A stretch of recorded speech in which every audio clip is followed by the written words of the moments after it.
Coming to you live from the White Picket Studios in Houston, Texas, this is the Realty Ruckus. If you are in any way, shape, or form involved in the real estate industry, this is the show for you. And now, your host, Alan Hernandez. Welcome to the Realty Ruckus out of the White Picket Realty Studios. I am your host, Alan Hernandez. Sitting next to me, your producers, David Bonilla, Gibran Hernandez. We're here to make sure that your real estate business is growing right alongside with ours. As always, we have a phenomenal show planned out for you today. And don't forget that we're on every Tuesday and Thursday from 1:30 p.m. to 2 p.m. Now, before we get started, as always, I'd like to just figure out what the heck's going on with this cold weather all of a sudden. I was in the pool Sunday night. I was in the pool. Now, look, I'm not saying I don't love it, because I did get a chance to wear some of my cool jackets, and I love doing that. I love it because he came in, and he goes, "Oh, I love cold weather because I get to wear these cool jackets." And Elizabeth, that's our secretary, she's like, "That's a cool jacket?" I got called out. Elizabeth, she'll cut you I got called out immediately about my jacket not being cool at all on the first cold day. So the second cold day, I decided to go out and get a real cool jacket, and so now I'm cool again. Now I'm back to being extra coolio. You don't have any Supreme jackets? I don't have a Supreme jacket, believe it or not. That's weird. I can't believe that. Yeah, I have just a couple of Supreme items, but not everything. I've been cut off from Supreme. You've been cut off. Because see, I started this whole Supreme fad. You started as a me. No. I didn't start the fad. I started in the fad. Wait, did you guys hear this? No, I didn't say I started the fad. Brandon First started off, the fad started with this little ponytail thing you got on your head. And then all of a sudden, everyone starts buying Supreme here at the office. No, I started buying it because Brandon told me, "Did you know you can flip Supreme and make like $300 on a sweater?" And I said, "Wow, that sounds like a really good deal. I should totally flip Supreme." Okay, for those of you guys that do not follow the show and are just tuning on first time today. First time listeners are like, for those first time listeners who are wondering what the heck we're talking about, there is a brand out there that only like 10-year-olds buy. And we just happen to like it here in this office and own the majority of whatever they sell, I'm sure. Very bad. So I was told I could make money by reselling my Supreme. No, look. And then I started buying Supreme, and I've been unable to resell any of it. That's exactly what happened to me. You forgot the reselling part. So Brandon was like, "Hey, you have to buy this thermos. It's an amazing thermos." Buying houses to flip and never flipping them. You bought the thermos. I did. You still own the thermos. I love my thermos. You still own it, though. Yeah, but it's become a personal belonging. That's why I can't buy Supreme anymore. My wife was like, "You're never buying any of that crap again." We both got in trouble. Yeah, we did.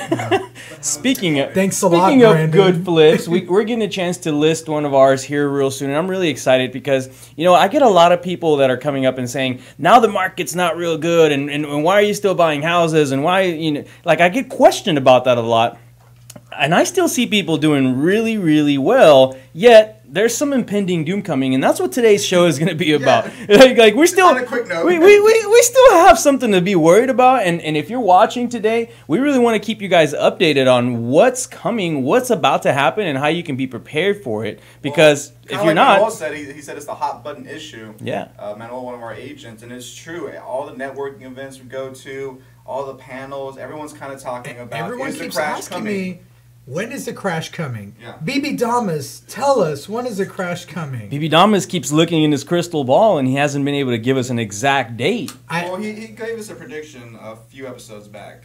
We have to catch him on these predictions. We have to just write these somewhere. He said it was 3 years out.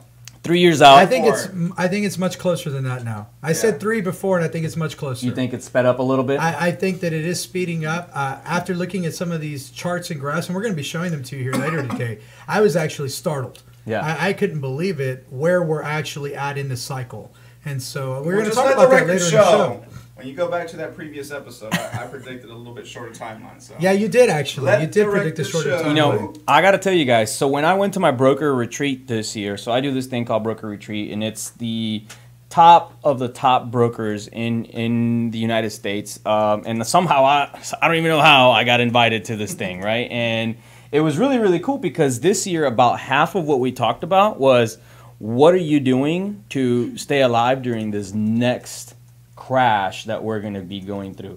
And so, yeah, I can see why it's the hot button. I can see why everyone is already discussing it. And maybe the people that aren't are going to be the ones that are going to get caught off guard when it does happen. Yeah, absolutely. And before we even get into that, though, and I don't know if we have time to talk about it now, or maybe we'll do it right after the break. Okay, great.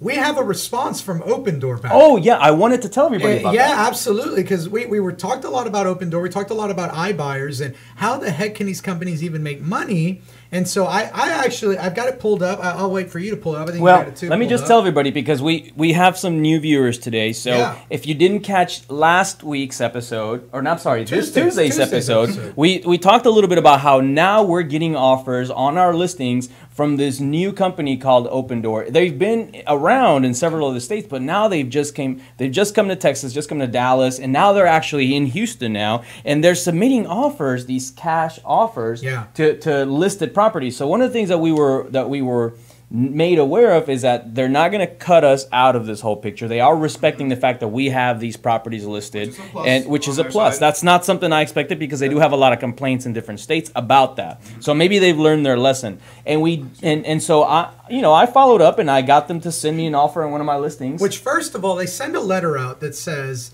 your house is worth between this and this. Call us so we can get you an offer.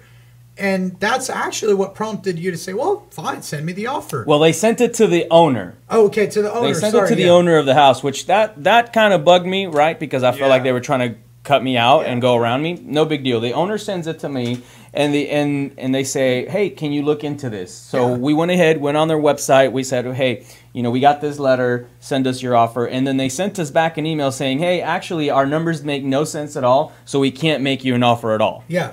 Oh, really? Yeah, they said, we don't want to insult the seller by sending him an offer that's too low based off of the original numbers. Which is genius, by the way, because guess what my response was? What was it? Well, what's your offer going to be? Yeah, absolutely. Right? So they did send me an offer, and they sent. Now, keep in mind, this house is possibly worth about $220. It's listed at $225, and maybe, I don't see how they're going to make much money on this, because it may need a little bit of repairs if they're planning on flipping it. Yeah. And so they offered $190. They offered $190 minus $9,500 for what they call a experience and risk fee. And so their net offer was like $180. Well, and that's not it. That's because not when it. you read through the rest of this offer, it gets worse than that. Yeah, no, I love it. I want to share this with you guys, and then we have some really amazing things to talk about in regards to this crash that's impending and coming. So stay tuned. You're on the Realty Ruckus.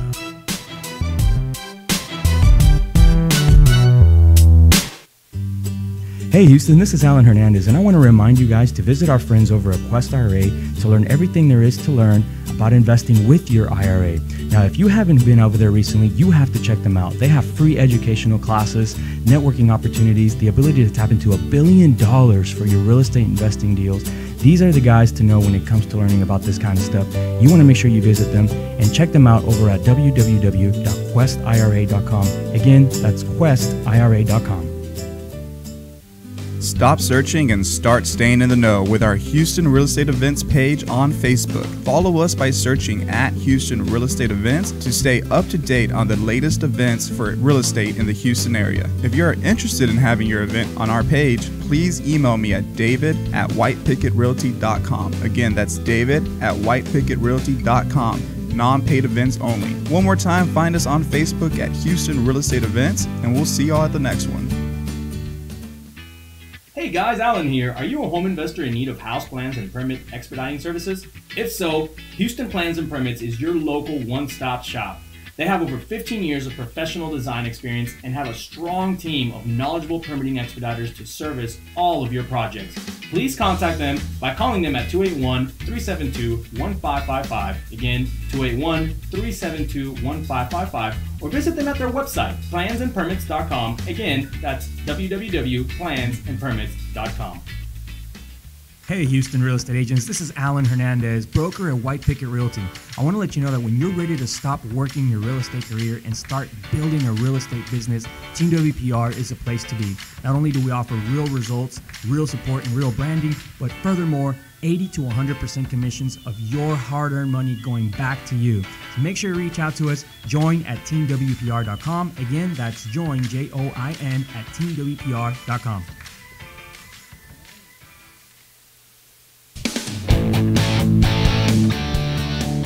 And we are back on Realty Ruckus. Remember that you can find us live on Facebook and YouTube, where if you chat with us live during the show, we can answer your questions live on the air. Now, we talked about Open Door last time and this iBuyer concept and how it's really starting to pick up some steam. One of our listeners actually told us that he's sold 2 properties to Open Door and that they've both just been sitting on the market. Open Door can't seem to sell them, but they paid him a pretty good number. They paid him 100% of the full market value minus an 8% service fee.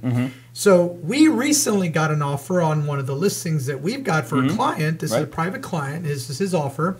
And the numbers don't look nearly as good as what our listener got. It looks like they've really started to shift their numbers to try to make money, which is what happens in all of these scenarios. Is they come in, they try something, they go, uh-oh, that's not working. We're going to have to shift the numbers a bit. So this house is listed at...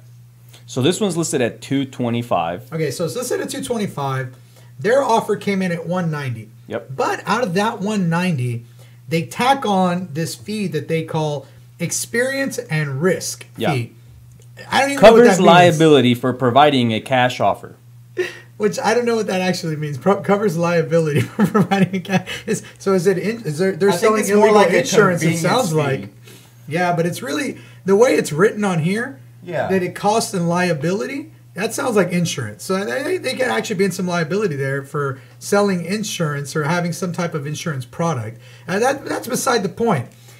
It takes away $9,500, so automatically they're reducing it by another 5% the offer, and then they go as far as to say, and also because it's listed, we want our 3% commission, and you need to pay your listing agent their 3%. Sure. So 6%. So now you're at 190 minus the 6%, and they do something else that's really, really slimy in my opinion.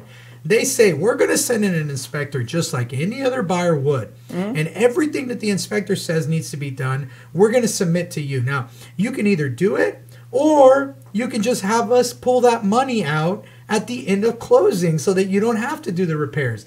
So what they're really setting up here is a 75% offer minus repairs. Oh, no, it's exactly what they're setting up. It's Leo, thanks for watching, Leo. He says that there's a wholesale fee. yeah, exactly right. That's what we call the wholesale fee around here. Risk and liability. Let's go ahead and change that from now on. It's just an assignment fee. The risk and liability fee. I love it. Okay, so really what they're doing is they're saying, all right, this house is worth $220. We're going to offer you $190 minus our risk and liability fee. So really we're offering you $180. Yeah. So now they've padded their numbers by about $40,000. Then you still got to pay the 6% on top of that. You still got it. The seller still has to pay the 6%. Which 3% goes to listing agent, so Open Door doesn't keep that. But what I found interesting is that Open Door is not waiving their 3%. Yeah. So, I mean, even Home Investors waives their 3%. Yeah. No. There's still a buyer's agent fee on top of the actual wholesale fee / whatever they call it, experience and risk fee. Yeah. Okay. Yeah, that's crazy. And so no, yeah, you're right. This is like walking up to a seller. Let me put it to you guys this way. This is like walking up to a seller and being like, hey, I'm a licensed agent. I'm going to buy your house cash. You're going to pay me a commission and I'm going to make a wholesale fee.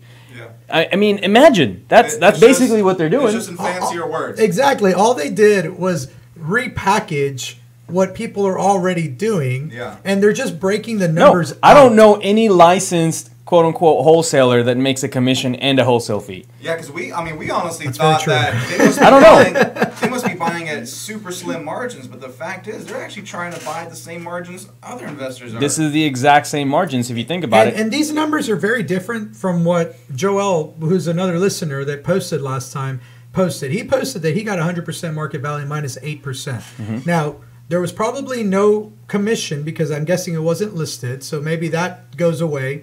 But still, that's much higher than these other numbers. So he got a much better offer, but both properties that he sold to them are sitting on the market, which makes sense why now they have to say, well, how can we make real money? How can we actually make this work? And this is really crazy to me. I can't believe that they're getting away. All they're doing is itemizing it. Yeah. They're literally line itemizing it for a seller and saying, well, here's one fee, here's another fee, here's the repairs, here's the blah, blah, blah. Same thing the car dealer tries to do, tries to sell you on that monthly payment instead of the big picture. Absolutely. Here's the thing. When we walk up to a seller and the seller is in a situation where they need to sell fast, it's, for us, in my experience, it's always been easier to say, you know what, here's the net offer. It's 150 grand. No ifs, ands, or buts. We're closing. Yeah. There's a lot of ifs, ands, or buts on this thing. Oh yeah, they're saying 190 minus this fee, minus inspections, minus repairs, minus commissions. But most investors are going to say no inspections, close in the next 10 to 14 days max. Yeah. They're saying we'll close in the next 14 to 60 days. Yeah. And we want to do an inspection. We still have to do our due diligence because if not, we were not going to buy. I like this line. It says, larger repair asks may result from roof, HVAC, foundation, and/or pool issues. So there, it's like, so we may ask for more money on top of everything we've already asked for. No, I think it'd just be easier for the seller of this specific house to just say, you know what, I'll just sell it at 150 and call it a day. And not only that, but they also have. We don't buy any properties with unpermitted additions. We don't buy any properties with leased solar panels, which I guess that must be something more popular in California. I don't know about leased solar panels here in Texas. And we don't buy properties in gated or age-restricted communities. So they're very, very restricted offers, these offers, and they're not very good. Yeah. I'm wondering, what is the real value proposition to the seller? What is the seller actually getting from selling their home to a company like this? I think they'd be better off going with the local investor or even one of the bigger investment franchises than this company. I can tell you there is no actual real value proposition here, in my opinion, except for the fact that the purchase price looks larger in the beginning. Yes. So let's just drop a golden nugget for all the investors out there who are freaking out, and every other real estate agent who likes to buy houses, or anybody out there doing in kind of investing in real estate. Let's just put it this way. I'll just keep it simple. Open Door is going to go out there and offer their top number minus all of these other deductions that they're doing. So basically all we have to do is do the same. All we have to do is, instead of offering the 150 and keeping it clean and keeping it simple, we'd have to come in and be like 190 and then minus all of these. I wonder if this is an easier sell. I'm not sure. I've never tried this. I think it might be, and there's a reason why they're doing it. And I'll tell you why. Because the pill of swallowing 190 versus 150 is much easier, especially when you're working on that up front. Yeah.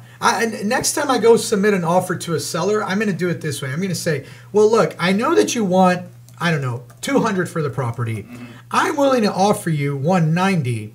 And from the 190, I'm going to have to deduct $10,000 in my risk assessment fee. And I'm going to have to deduct 6% for commissions on both sides. Risk and experience.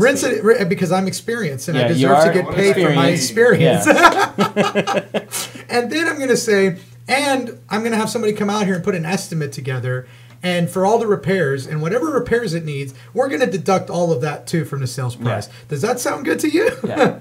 And maybe that's an easier pill to swallow. It might be. It might be. But I can't believe people actually go. And they've bought a lot of houses. Yep. It's not like Open Door is failing. They've actually bought quite a bit of houses. So I'm very surprised by it. Well, there you have it. If you're out there buying houses, or if you have a client thinking about going this route, you know exactly what to do, how to explain it. And I do realistically think if this client was working with just a direct investor, they'd actually probably get a better net offer at the end of the day. Or exactly it'd at the least same, be but cleaner. Closing in the next 10 days without anything. It'd be cleaner, it'd be smoother, it'd be easier versus going through all this crap. No strings attached. Why would you do this and go through 60 days of crap and then still risk not closing, where an investor is going to close on it 10 days, make it real easy? Anyway, let's get past all this. We promised everyone that we were going to talk a whole lot more on the crash that's impending and that's coming. What are we finding out there that actually justifies any of this? So, Brandon, can you throw the graphic up behind us? So, we actually, a couple of months ago,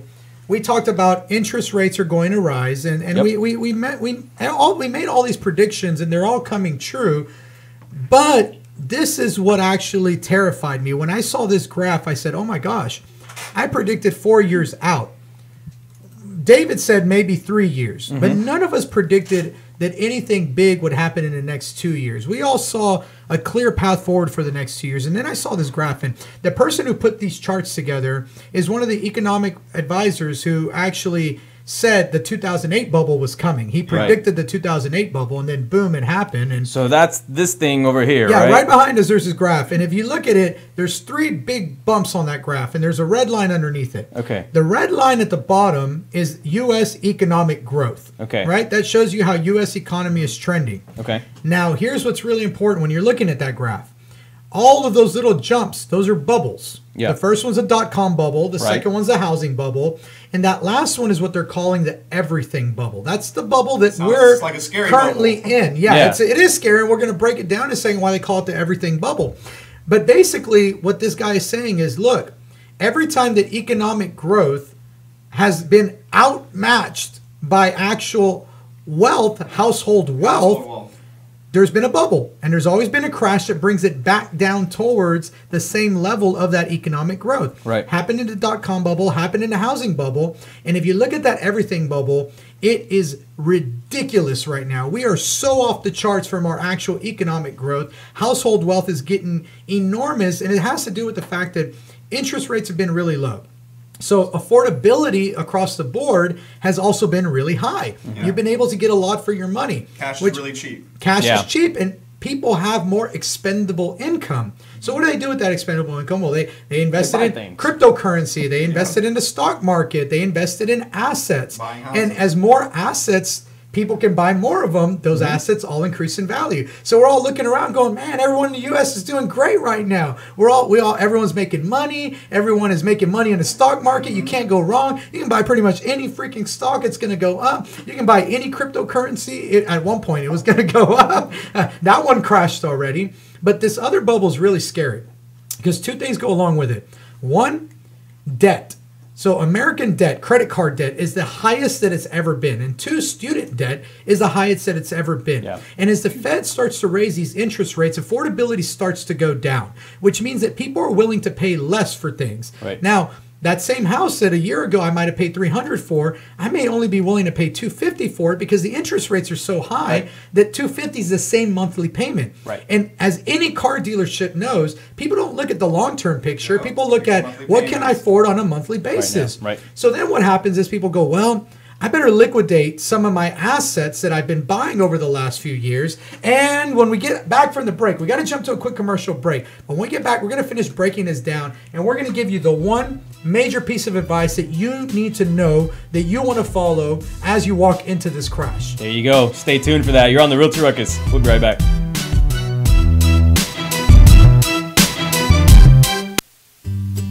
Hey Houston, this is Alan Hernandez, and I want to remind you guys to visit our friends over at Quest IRA to learn everything there is to learn about investing with your IRA. Now, if you haven't been over there recently, you have to check them out. They have free educational classes, networking opportunities, the ability to tap into $1 billion for your real estate investing deals. These are the guys to know when it comes to learning about this kind of stuff. You want to make sure you visit them and check them out over at www.questira.com. Again, that's questira.com.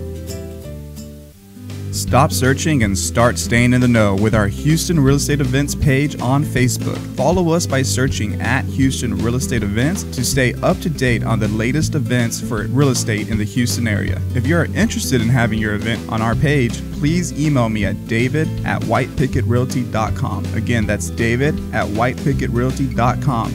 Non-paid events only. One more time, find us on Facebook at Houston Real Estate Events, and we'll see y'all at the next one.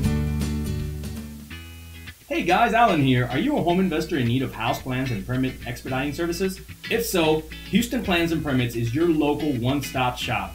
They have over 15 years of professional design experience and have a strong team of knowledgeable permitting expediters to service all of your projects. Please contact them by calling them at 281-372-1555. Again, 281-372-1555. Or visit them at their website, plansandpermits.com. Again, that's www.plansandpermits.com. Hey, Houston real estate agents. This is Alan Hernandez, broker at White Picket Realty.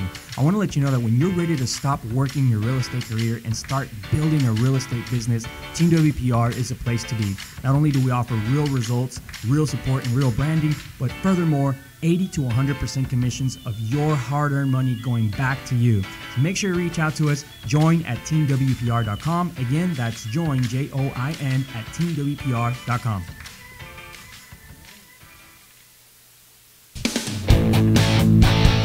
And we are back on Realty Ruckus. Remember that you can find us live on Facebook and YouTube, where if you chat with us live during the show, we can answer your questions live on the air. Now, before we went to break, and if you look behind me, we're talking about the bubble of everything, the everything bubble. And the reason that we call it that is because it is a true debt bubble. It almost looks like your head is the housing bubble. It is. My head is the housing bubble. Your head is the size of the housing bubble. And the next bubble is the one next to me. Now, in a second, I'm going to pull up a different chart. Go ahead and cue that one up. But basically, the reason we call it the everything bubble is because housing is overinflated. People have been buying houses for very cheap on low interest rates. Yep. So they've been willing to pay more for it. When those interest rates go up, they're going to be willing to pay less for that same housing. So now people's assets in that house go down.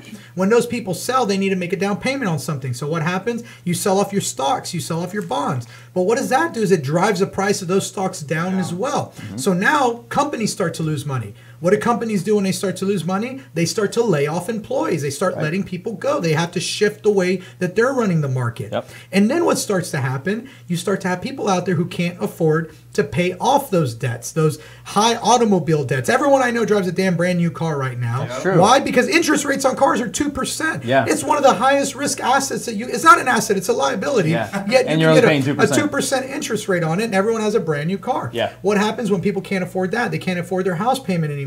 They can't afford their credit cards. They can't afford their student loan debts. All of a sudden, you have the makings of an economic apocalypse happening. Because everyone is looking to default? Everyone starts defaulting around you, and now there's nobody to buy, and people don't sell when there's nobody to buy. Right. And so the economy comes to a crashing halt, quite literally. Now, it's going to happen. Look, those of you out there who say, look, Gibran is too pessimistic, he doesn't believe. No, this is going to happen. This is based on statistics. The numbers show you that. Brandon, can you get that other chart up there? The numbers show you that. So what we really need to be looking at is what can you do to protect yourself, or I would say not to protect yourself, to make yourself wealthy beyond your reason during the next crash. We know there was a few people that became very wealthy by the smart moves they made. There are some people that became big-time millionaires in the last crash. This is what you need to do, and this is what the guy is actually advising who predicted the last housing collapse. He says, start liquidating now. When everything is on the high, you liquidate now and you hoard a little bit of cash. And you know who else recently said that? Warren Buffett. He said, Berkshire Hathaway right now, we're accumulating cash. And when they asked him, why are you guys accumulating so much cash? Why aren't you buying more assets? And he said, because I'm waiting for those assets to get cheap. And what he meant by that is, I'm waiting for that crash, because when that crash comes, I need to have as much cash possible to buy those assets off from people who can no longer afford them, and they need the cash. They're strapped for actual cash. Yep. So if you want one thing that's going to really make a difference for you going forward in your life, because you can really make a lot of money, accumulate as much cash as possible, accumulate as much liquid capital as possible, so that when the time comes and those assets crash, you buy them up like crazy. Yeah, because and I still remember when this happened here, and we saw a glimpse of that here in the housing bubble. I was selling houses in Sharpstown for $40,000 or $50,000, and you tried to get me to buy some, and I didn't believe in it. Yep, I remember that. And I can still remember a handful of my clients who bought enough of them, literally 5 to 10 of them, and right now they're able to liquidate those for $200, $250. Yeah. They bought them for $40 or $50 grand. Yep. Imagine, I mean, they literally took them 10 years to build over $1 million in liquid capital. And that's one of the big things that every economic analyst says is, look, you have to do two things. One, you either have to, when it crashes, don't sell. Hold on to it, because everything always has come back. So it comes and it crashes, but it never crashes as low as the last crash. And and it always rises back up after that. So either you start accumulating cash now and buy when it's low, or you can buy it now, but just know you're going to go through some hard times and you need to weather those until it comes back up. But trust that it's going to go back up. And those are 2 big pieces of advice. So yes, the crash is coming. I say I'm moving my timeline back to about 2 years after seeing this. I think it's going to happen a lot faster than I thought. End of 2020. Somewhere in 2020? End of 2020, moving into 2021. I think that by then the interest rates are going to get to the point where we need time for sellers to try to sell and buyers be unable to buy. Right now, unwilling to buy. Yep. We're and still therefore growing, the prices are going to go slowing down. Yeah. All right. Well, there you have it. We are almost out of time. So let's talk a little bit about some of the events that we have coming up, because I know some of them are amazing and everyone out there has to put them on their calendar right now. By the way, you can find all of these on Houston Real Estate Events on Facebook, or you can just check out our webpage on Facebook, White Picket Realty, and click like, and you'll be notified of all the events that we have coming up there as well. What do we have? Okay, so this weekend we're actually celebrating the grand opening of our central office, which is an amazing location. I was working out of there yesterday. Let me tell you, I love being able to be a stone's throw away from like 2 or 3 taquerias. I had Stan's Burger yesterday. It had a Stan's? Dude, this burger was amazing. Stan's Burger. Let me tell you guys need to come out to the Central Grand Opening. Dude, Alan, we're going to go all get some Stan's Burgers after the grand opening. But in the meantime, you can come and enjoy the bouncy house with us, door prizes, giveaways. We're going to have food, and it's just going to be festive and fun. This is a time to celebrate our growth, expansion, and success, and we hope all of you will be out there to celebrate with us. So that's going to be this Saturday from 12 to 3 p.m., and the address is 820 North Main Street. It's right on the corner of Main Street and Hogan. So if you need directions, make sure to like our Facebook page and click on the event. Now, coming up is Quest IRA's Fright Night, October 25th from 6 to 9 p.m. That's going to be at the Duquesa. That's always a great event. It's a great event. We're sponsoring that this year as well. We are sponsoring this year. We get a chance to go up there, tell a little bit about what we do. They'll probably share some scary investment stories. Yes. And then everyone dresses up, which is really, really cool. Yes. Open bar, appetizers, costume contest, and then the always popular battle of the scary investment stories. And I believe, Alan, you've gotten up there a couple times. I've gotten up there and told some of my scary stories. They know all about the dogs that attacked me, all about the shit houses and everything else. I went up there and told one of your scary stories. Did you? Probably would have won. What else? Probably won with that. Toastmasters coming up on October 29th. Now, Alan's been a big fan so far. I love it. I love Toastmasters. What do you love about it? Why do you like it? You know what? Because this is the first organization that I've seen that is literally organized from top to bottom. Everyone that comes in has a role that they play, and they're developing along the way so that they can get up and speak in front of a public. And whether it's speaking to 2 people or 2,000 people, the skill is the same. Yeah. When you're in real estate, you have to be able to do that. You know what my favorite part of Toastmasters is? I don't have any problem preparing a speech and then delivering it. Yeah. I enjoy that. The one thing in Toastmasters that really pushes me is the table topics, where it's like, okay, now I'm going to ask a question. And the question is, what is your favorite movie and why do you like it? It can be something real simple like that. Yeah. And then David will just ask the Toastmaster, just point and be like, Gibran, it's your turn. Yeah. And you got to go up there and be able to act on the spot. And it's a 1 minute to 3 minute speech on the spot, and then you're graded on it. And then at the end of the night, you win an award for having the best table topic speech. Yeah. I just think it's genius. I think if I was to really replay all of this again from the beginning of my career, I wish somebody would have pointed me in that direction a lot earlier. I wish I would have joined Toastmasters when I was like 12. Yeah. I really do mean that. Mm-hmm. So the next one is going to be October 29th. We get started at 6 p.m. Sorry, the doors open at 6 p.m. And like Alan said, it's very organized. So the meeting starts promptly at 6:30, and we go to exactly 7:30. And the cool thing is we're actually going to be moving this to our central office now that it will be open. So it's going to be more central for everybody in Houston, more accessible to people out there. I know, Brandon, that's a little bit more of a drive for you. Sorry about that, buddy. But I hope you guys can see us out at these events. That's it for me, guys. Awesome, you guys. Thank you guys so much for joining us. Don't forget that we're on every Tuesday and Thursday from 1:30 p.m. to 2 p.m. Keep up your ruckus, and we'll see you next time.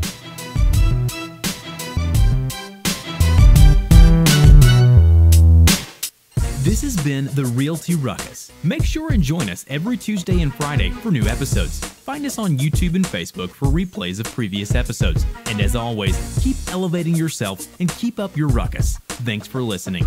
Realty Ruckus has been brought to you by Smart Pig Media Productions.